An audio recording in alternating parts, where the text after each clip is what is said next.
Hola jóvenes, buenas tardes. Bienvenidos a nuestra segunda clase de metodología jurídica. En la clase anterior ya iniciamos cuatrimestre, iniciamos con la clase de metodología jurídica y comentábamos que el hacer una metodología es hacer un estudio y es hacer un análisis y es llegar a un objetivo muy claro en cualquier materia. Hablando específicamente de nuestra materia de derecho, es llevar a cabo totalmente ese método. Y veíamos que hay dos corrientes, las corrientes más anteriores, citamos algunos autores, y veíamos también que dentro de esos autores son personajes que ustedes han estudiado a lo largo de toda su vida. Desde que uno estudia la primaria, la secundaria y específicamente en la preparatoria, empezamos a ver estos autores. Es sensato pensar que no lo hacemos con el objetivo que lo haremos actualmente o que lo estamos haciendo actualmente. Lo vemos a lo mejor desde un punto de vista social, desde un punto de vista psicológico, desde un punto de vista más político a lo mejor, y ahora lo estamos viendo desde un punto de vista de un método jurídico.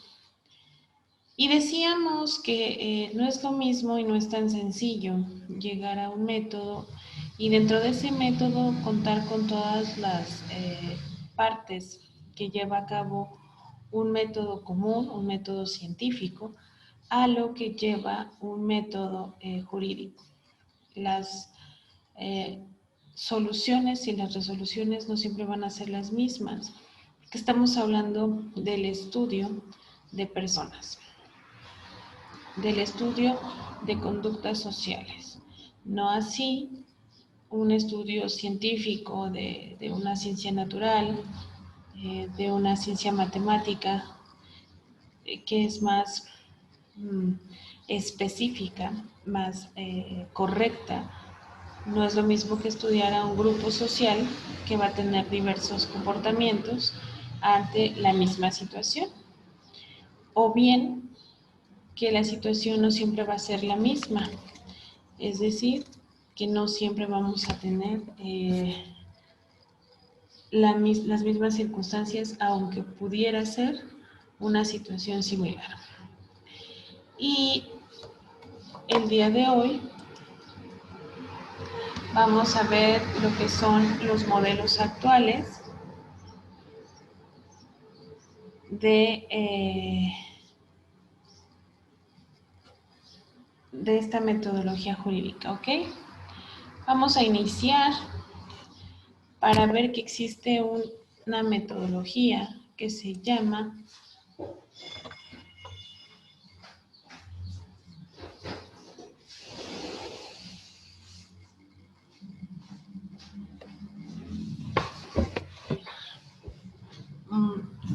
filosofía analítica. Esta filosofía empieza a partir de los principios estipulados por la corriente del iusitivismo.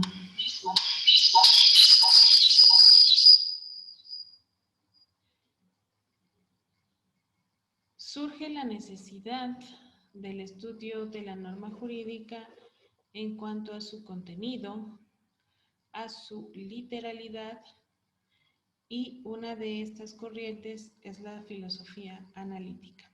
Ivonne, bienvenida.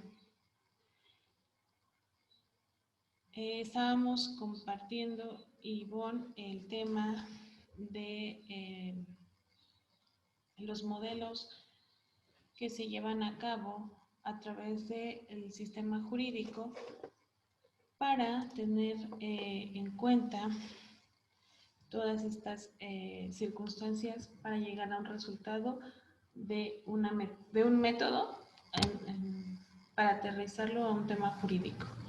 No sé si tuviste la oportunidad de ver la primera clase, que ya está por ahí en el sistema, en YouTube. Bueno, esta es nuestra segunda clase, es la continuidad de la metodología jurídica. ¿Ok? Y bueno, este modelo actual, llamado filosofía analítica, también surge de una de las ramas anteriores que vimos en la clase pasada. La filosofía analítica se desarrolla tradicionalmente en Estados Unidos y el Reino Unido, pero ustedes saben que nosotros fuimos trayendo y utilizando todo lo que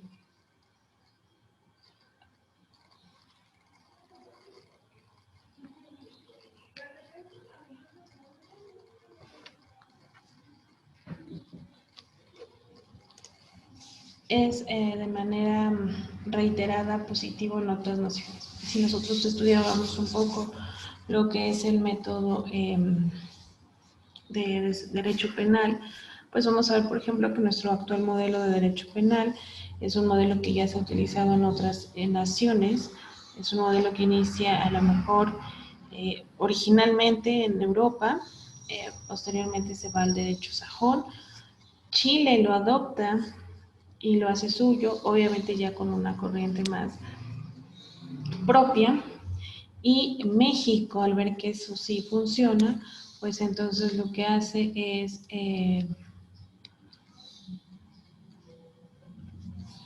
tenerlo o hacerlo propio. Obviamente dentro de este estudio, pues le van haciendo las modificaciones pertinentes. Y precisamente esto es metodología jurídica. El ver que este método que se está utilizando funciona. Y funciona y se aplica y es positivo para el derecho. Vamos a ver a lo largo de la historia que va teniendo sus cambios y sus diversas modificaciones. Por ejemplo, ustedes han visto o a lo largo de su carrera han podido observar que las leyes se modifican, se, se cambian, se eliminan. ¿Por qué? Porque este método, esta ley, este artículo, esta norma específica ya no me estaba funcionando. Yo les voy a poner un ejemplo. La materia de transparencia, que es una materia actual, relativamente hablando,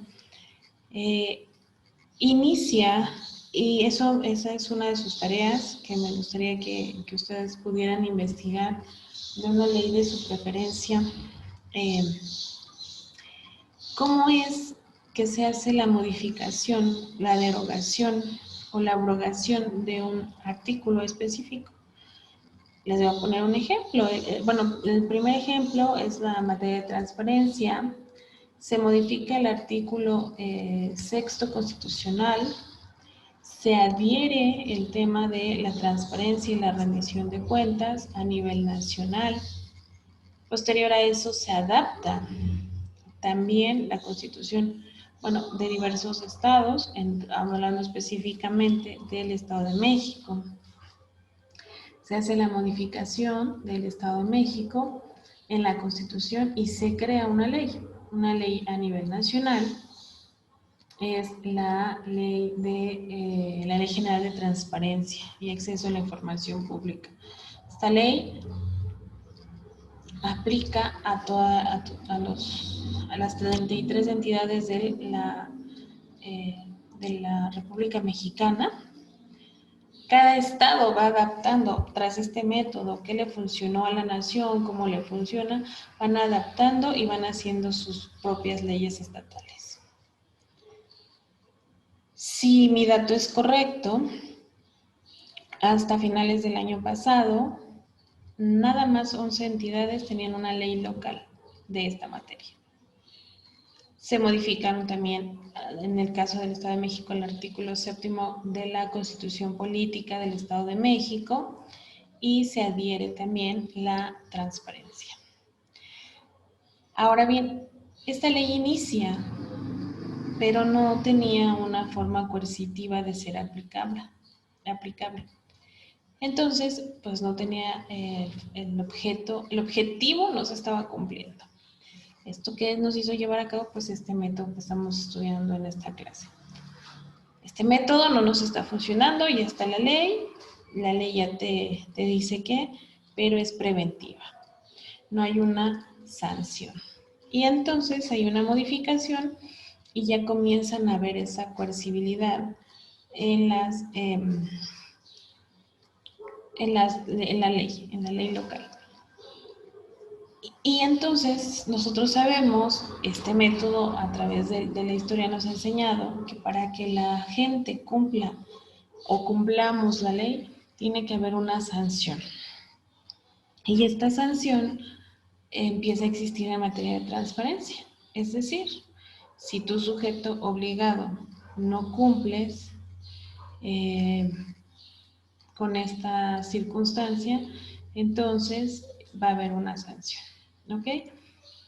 ¿Qué pasa? Ah, bueno, pues entonces empiezan a cumplirse las normatividades. Empiezan a ver que sí hay resultados y empiezan a ver que los organismos comienzan a cumplir. Entonces, el método que se llevó a cabo, este método sí nos está funcionando. El método de hacer aplicar la fuerza para que los sujetos obligados cumplan. En ese momento, sí, Bon, dime. Veo tu chat, no me escuchas. Híjole, bueno, es que no sé. Sí, sí, creo que quiero pensar que sí se escucha. A ver, le voy a mover.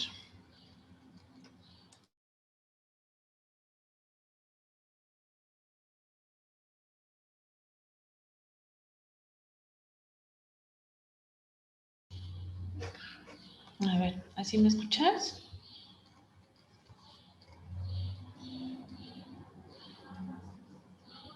¿Tú no puedes encender tu micrófono para que me comentes?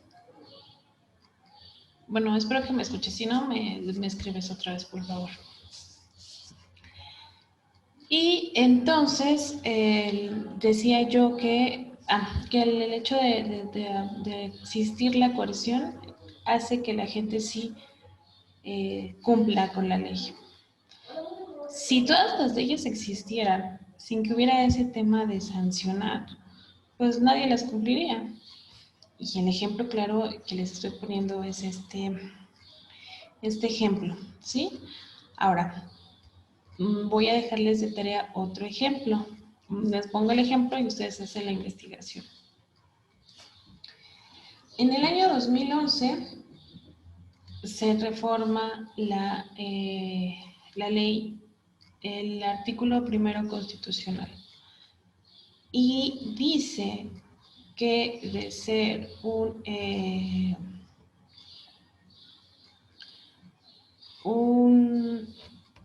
dice el artículo primero constitucional, si no mal recuerdo, todos los individuos de la nación gozarán con las garantías individuales que otorga esta Constitución, etc. En el 2011, después de este método, después de estas circunstancias que nos llevaron a todo eso, hay un cambio en ese artículo y reza más o menos así. La Constitución política, todas las personas de México contarán y gozarán con los derechos humanos que otorga esta Constitución, así como los tratados internacionales y bla, bla, bla. Es decir, cambia de ser garantías individuales a ser derechos humanos. ¿Por qué el cambio? Si ustedes van a analizarla, es por esta circunstancia, porque este método nos llevó a esa resolución. Pero esa es la que quiero que sea su tarea para que ustedes investiguen y vean ese método. ¿Ok? Para que ustedes sepan por qué va cambiando la historia a través del tiempo y por qué se van haciendo esas modificaciones. ¿Ok? Continuemos. Dice, a la filosofía analítica se le llama a veces filosofía de Oxford o filosofía lingüística.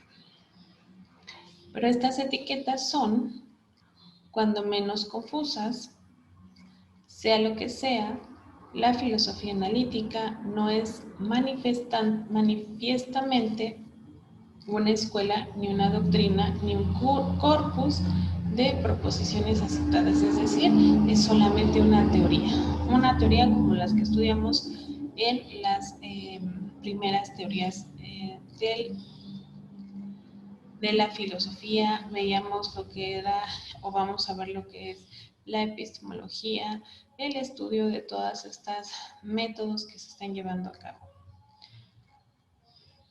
Los filósofos analíticos tienden en buena medida, aunque no en exclusiva, a ser académicos, angloparlantes, que dirigen sus escritos en su conjunto a otros filósofos angloparlantes. Son los herederos intelectuales de Bertrand Russell, George Moore y Ludwig Wittgenstein, filósofos que conscientemente se dedicaron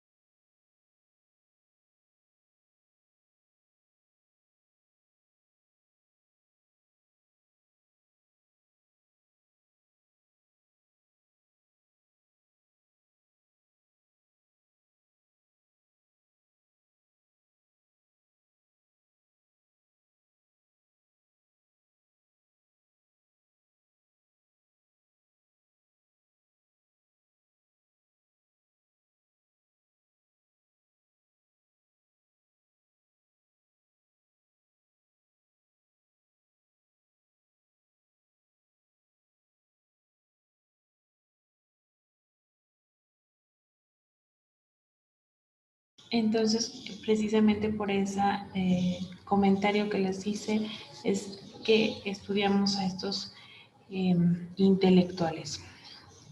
Ahora bien, ¿qué pasa cuando una vez que estudiamos todas estas corrientes, ya nos vamos a enfocar a la materia de derecho?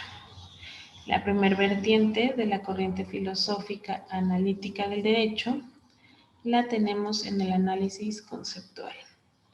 Este busca la verdad de ciertos aspectos de nuestro mundo por medio del examen de la estructura lógica o mediante los atributos necesarios y esenciales tanto de las ideas como de las categorías.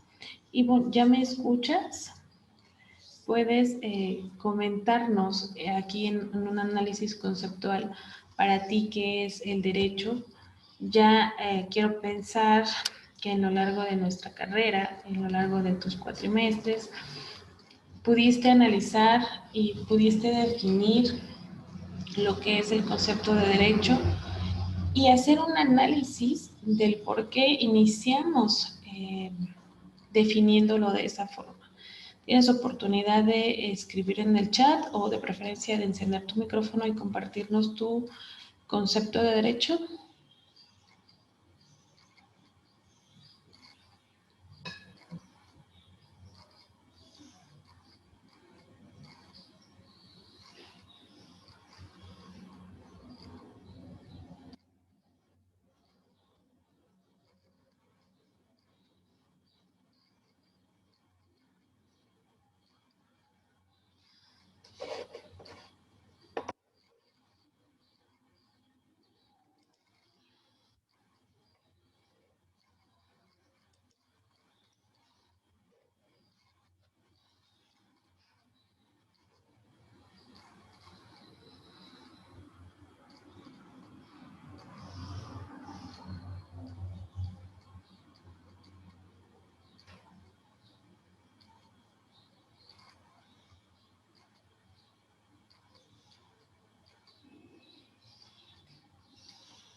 No se escucha.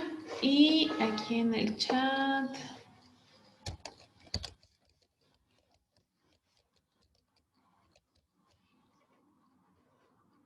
No se ve. Bueno. Nosotros cuando iniciamos estudiando lo que es derecho, analizamos que es un conjunto de normas jurídicas y analizamos por qué son un conjunto de normas jurídicas.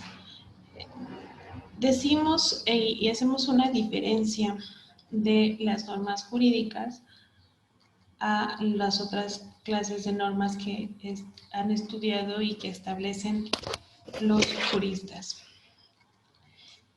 Es un conjunto de normas jurídicas, pero hay normas religiosas, hay normas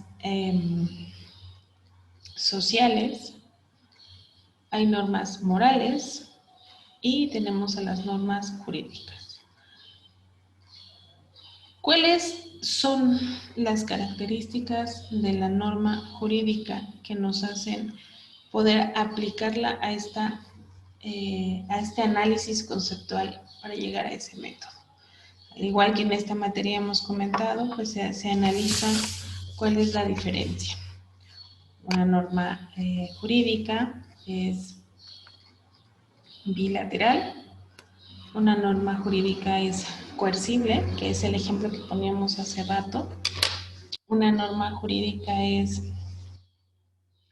heterónoma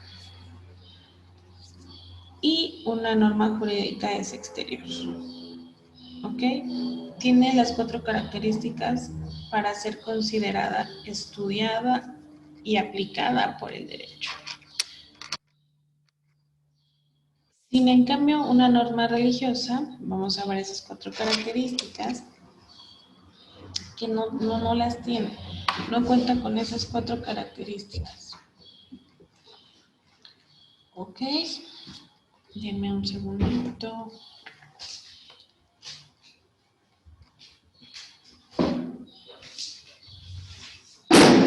Anda, ya tirando mis líneas.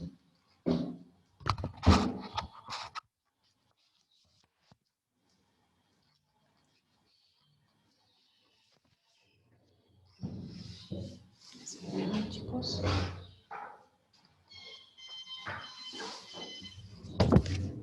Aquí está.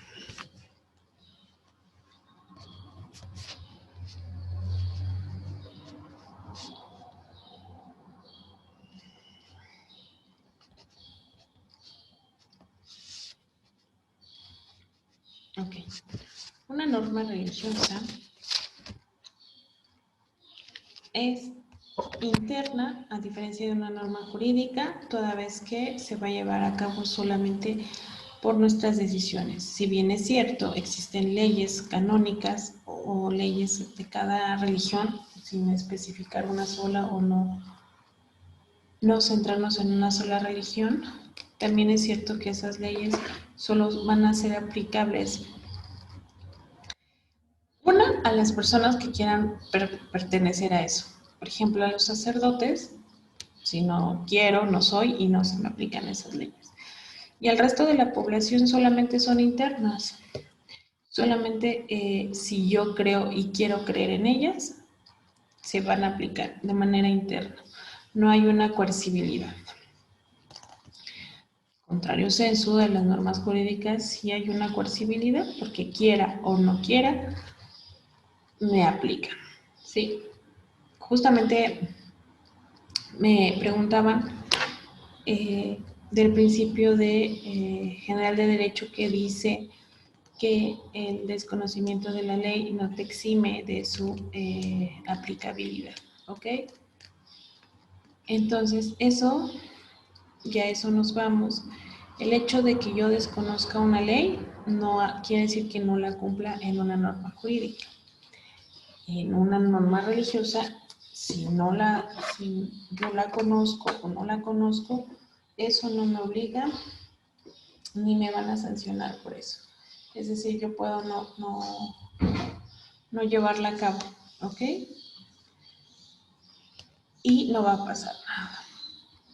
es autónoma porque yo estoy eligiendo el adherirme a esa religión, para empezar a esa religión, del sinnúmero de religiones que hay. Posterior, considerar que su normatividad me aplica. Y tercero, muchas de las ocasiones, aunque yo cometiera desacato de esas leyes, pues nadie lo sabría, ¿ok? Porque lo estoy haciendo de manera autónoma. No es como que vayamos corriendo a decirle a una autoridad de la religión que profesemos que incumplí. Hablando específicamente y con mucho respeto, en el ejemplo de una religión católica, incluso el dejar de cumplir con un mandamiento o con una ley, pues, y el platicarlo, el confesarlo, no te hace responsable, ¿ok? ¿Qué pasa con esto? No te hace responsable porque, aunque se lo comentaras, hablando específicamente del tema católico, a un padre, pues él tiene la obligación de no comentarlo, ¿sí? A las autoridades. Aparte que pues no es una prueba plena, en el caso de que se vulneraran sus leyes que ellos mismos están adquiriendo. Entonces es incoercible, es autónoma, es unilateral y es interna. ¿Ok? Una norma social, lo mismo, es incoercible. ¿Qué pasa si no cumples con una norma social? Posiblemente, si te deje de hablar a lo mejor esa sociedad, ese pequeño círculo donde violentaste ese campo social, pero no te van a tener otras sanción más que esa. Si no puedes estar en ese grupo de amigos, buscas otro grupo de amigos donde a lo mejor tu nivel social, y no hablo de economía, hablo de un tema social, se adapte a ti y te adaptes tú a ellos. Es autónoma porque yo elijo estar donde quiera estar y seguir las reglas de etiqueta que yo quiera. Si no te sientes a gusto en un lado, te cambias de lugar y no pasa nada. Nadie te va a ir a sancionar, ni ir a meter a la cárcel, ni ir a poner una multa, ni mucho menos por el incumplimiento de esa norma social. Eso sí, es externa, porque pues, todo el mundo va a ver o va a interactuar contigo al momento en el que tú cumples o dejas de cumplir con esa norma. Y es bilateral, porque también unilateral en el sentido en el que tú, y yo les voy a poner ejemplo, en un nivel social, si una regla de etiqueta me dice que tengo que ir vestida de tal o cual forma y no voy, pues sí se van a dar cuenta las personas, ¿ok? Y finalmente, en una norma moral, ¿qué va a pasar? Pues es incoercible también, eso es un ente interno, es muy interna, es una decisión que tú estés tomando de la historia que ya traigas, lo que tus papás te hayan enseñado, lo que la vida te haya enseñado que es bueno y que es malo. Un ejemplo de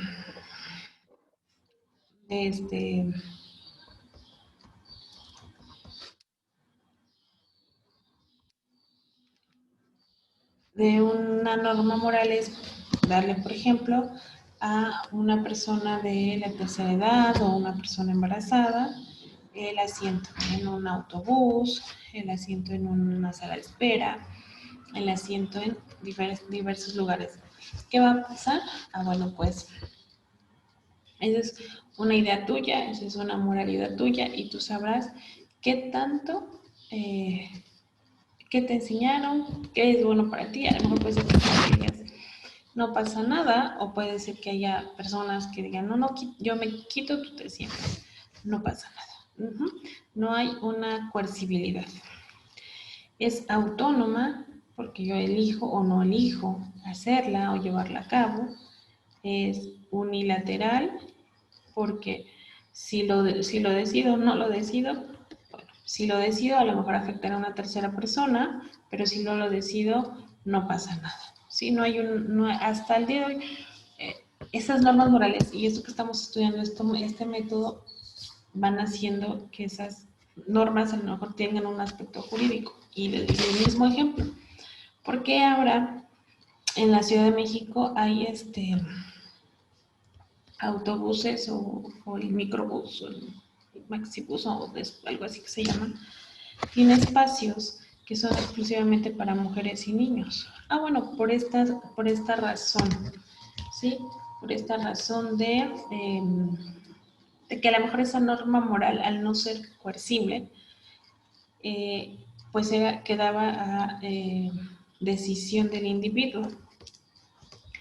Y entonces de esa forma hay que nosotros buscarle el aspecto jurídico. Hay que hacer que sea sancionable, hay que ver que exista una ley que nos obligue a cumplirla, hay que hacer todas estas partes. Entonces estudiamos esa necesidad, iniciamos con un método, una hipótesis, un desarrollo, una experimentación. ¿Qué pasa? ¿Esto funcionará o no funcionará?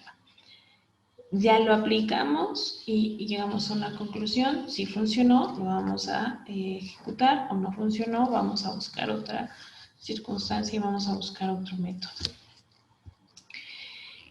Entonces, así vamos haciendo nosotros derecho. Bueno, en este caso nuestros legisladores, los juristas, los estudiosos, nuestras autoridades, todo esta división de poderes que también existe en México va buscando esa necesidad de hacer y de aplicar el derecho. Ok, siguiente.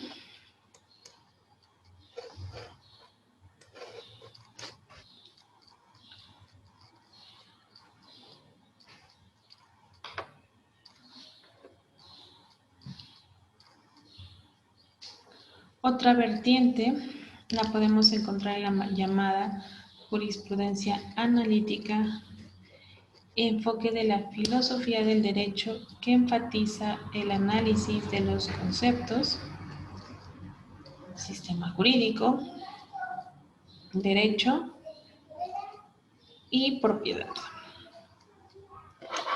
a través de la filosofía analítica. La jurisprudencia analítica puede ser contrastada tanto con aquellas formas de teorías del derecho más orientadas a reformar o criticar el derecho, así como la teoría feminista del derecho, el realismo jurídico norteamericano y la teoría crítica desde el punto de vista racial.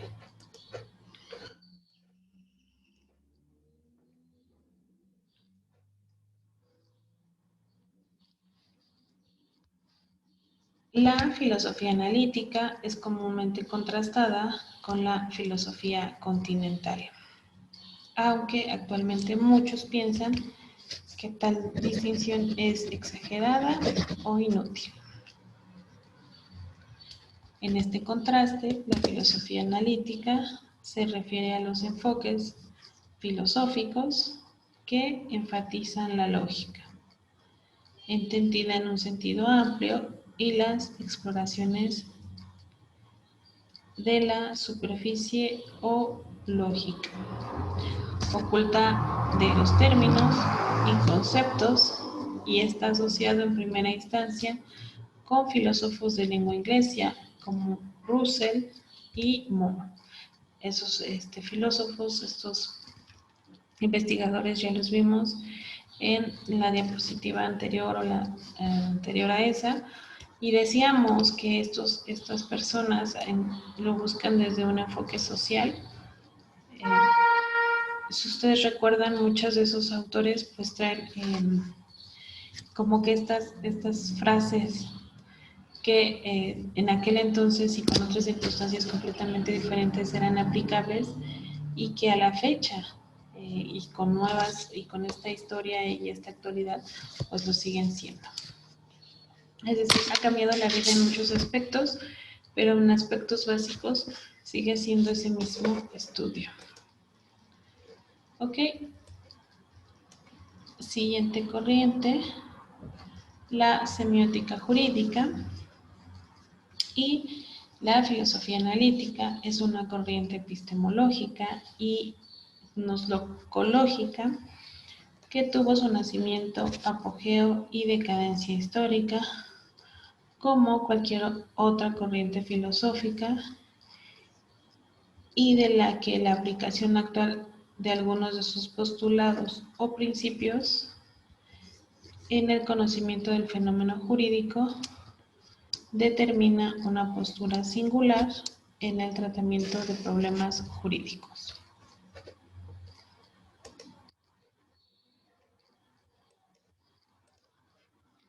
El vocablo semiótica viene de la raíz griega seme, como en semióticos, intérprete de signos. La semiótica como disciplina es el análisis de los signos o por el estudio del funcionamiento del sistema de signos. Por diversas razones, se ha dado una diferenciación entre semiótica y semiológica. La semiología fue definida por el lingüista francés Georges Monod como la ciencia general de todos los sistemas de comunicación mediante señales, signos o símbolos. Para el intelectual italiano Umberto Eco, por su parte, la semiótica se vincula con el estudio unificado de cualquier clase de fenómeno de significación o comunicación. Y vamos a ver que existen más bien vamos a analizar los objetos de esta corriente junto con y por qué estudia los signos, ¿ok?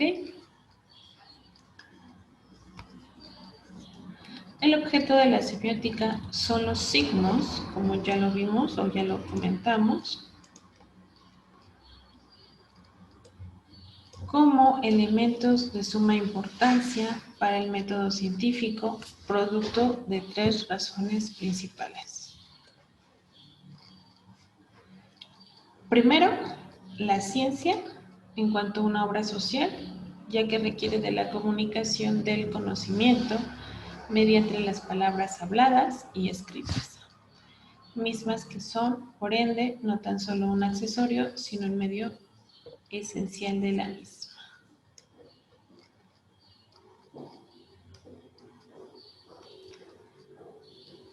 Es decir, si ustedes se dan cuenta, estamos estudiando a la ciencia, o bueno, este método estudia la ciencia a través de una obra social, ¿sí? De cómo es que las personas, en este caso la sociedad, se lleva o reacciona ante ante esa conducta social, ante esos signos, ¿ok? Segundo, las palabras, ya que facilitan el trabajo de los científicos por ser algo material, susceptible de apreciación. Esto que estamos haciendo nosotros, interactuamos a través de las palabras, a través de una conversación, precisamente por eso, hace algún tiempo tomamos una conferencia que decía que tenemos que ser autodidactas, o que este tipo de aprendizaje autodidacta nos hace ser más prácticos y nos hace tener mayores resultados a las personas de generaciones actuales. El hecho de que no estés frente a una persona físicamente para poder comprender, para poder aprender, te hace autodidacta. No necesitas estar dentro de un lugar para que tú puedas obtener ese conocimiento. Y así como eso, puedes estudiar muchas cosas y te vas a ahorrar lo que en la actualidad nos hace mucha falta, que es el tiempo, por la inmersa cantidad de costos, a lo mejor laborales, sociales, económicos que traemos. Te vas a ahorrar, aparte del tiempo, a lo mejor nivel económico, y te vas haciendo más práctico. Entonces, ese intercambio de palabras, ese intercambio de conocimientos, el hecho de poder ser nosotros autodidactas, pues eso nos va ayudando a lo largo de la historia. Eso nos va haciendo y permitiendo tener esos conceptos, ¿ok? Y tercero, la mente, en cuanto perfila ciertas ideas más precisas, si es que se comunican a través de las palabras, en tanto medio de expresión que determina en un momento dado si las investigaciones se llevan por buen camino.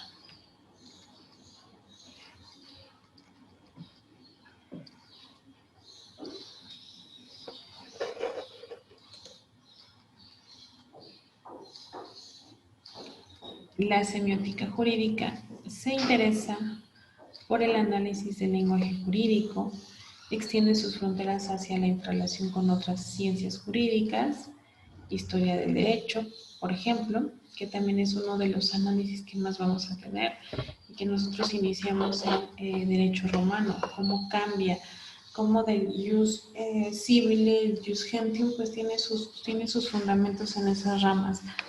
Nosotros vemos que el jus civile pues, es el fundamento del derecho civil, del derecho mercantil, del derecho penal, cómo es que nosotros vamos aplicando y modificando las leyes.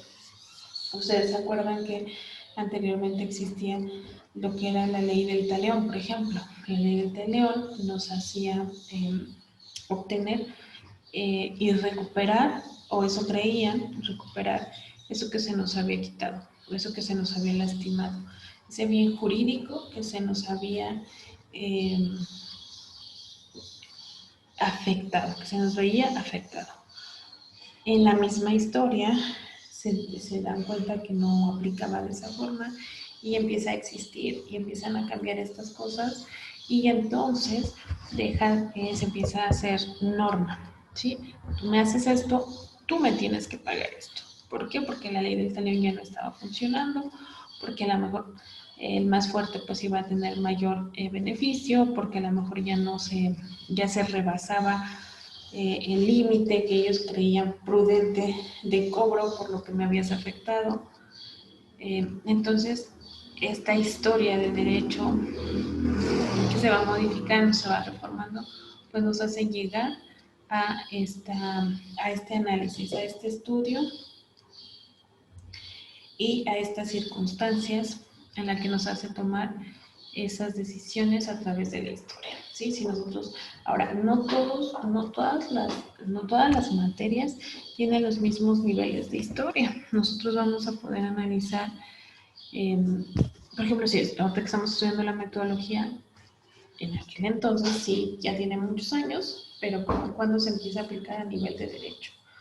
Si nosotros nos vamos al estudio de un derecho migratorio, pues también tiene poco que se estudia, todo el tema del derecho ecológico. Vamos a ver que la historia del derecho ecológico, si le removemos, pues a lo mejor sí, mira, en aquel entonces ya como que visualizaban ese tema y empezaron a acomodarlo.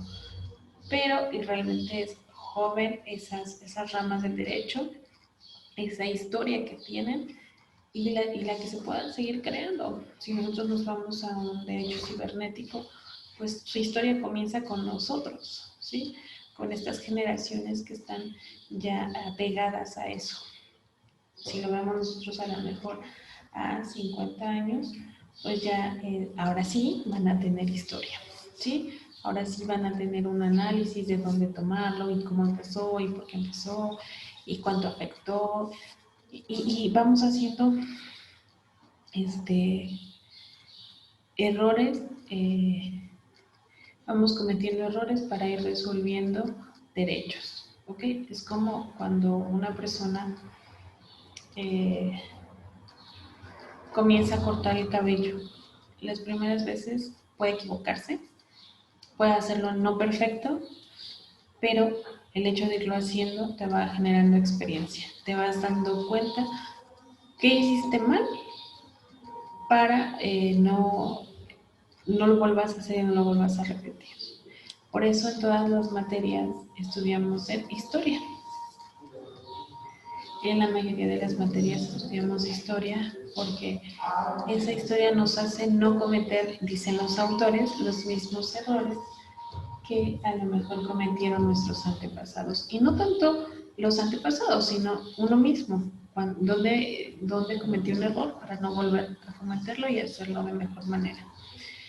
Esa es la historia. Si nosotros nos vamos específicamente, pues sería la historia de nuestro derecho. Tenemos también lo que es la etnología jurídica, la sociología jurídica, la psicología jurídica, la antropología jurídica, la lógica jurídica y la dogmática jurídica. Todas estas ramas son ciencias de derecho que la semiótica jurídica realiza, investiga, piensa y se pone a analizar, ¿sí? ¿Para qué? Para obtener estos análisis y llegar a este método, ¿ok? Entonces, de tarea también, por favor, para ya concluir el día de hoy, les voy a dejar que me investiguen, por favor, la definición de cada una de estas ramas de las ciencias jurídicas. ¿Ok? Historia del derecho, etnología jurídica, sociología jurídica, psicología jurídica, antropología jurídica, lógica jurídica y dogmática jurídica. Si encuentran algunas más, también está muy bien. Ivonne, ya no supe, al parecer no me escuchaste, ya no supe. Espero que veas este video si es que no lo estás escuchando. Ojalá que para la siguiente clase sí podamos comentarlo para que puedas participar ya con la tarea que estamos dejando. ¿Te parece?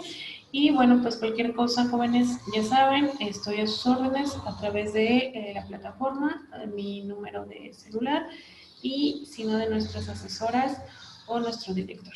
Y pues que pasen una excelente tarde-noche.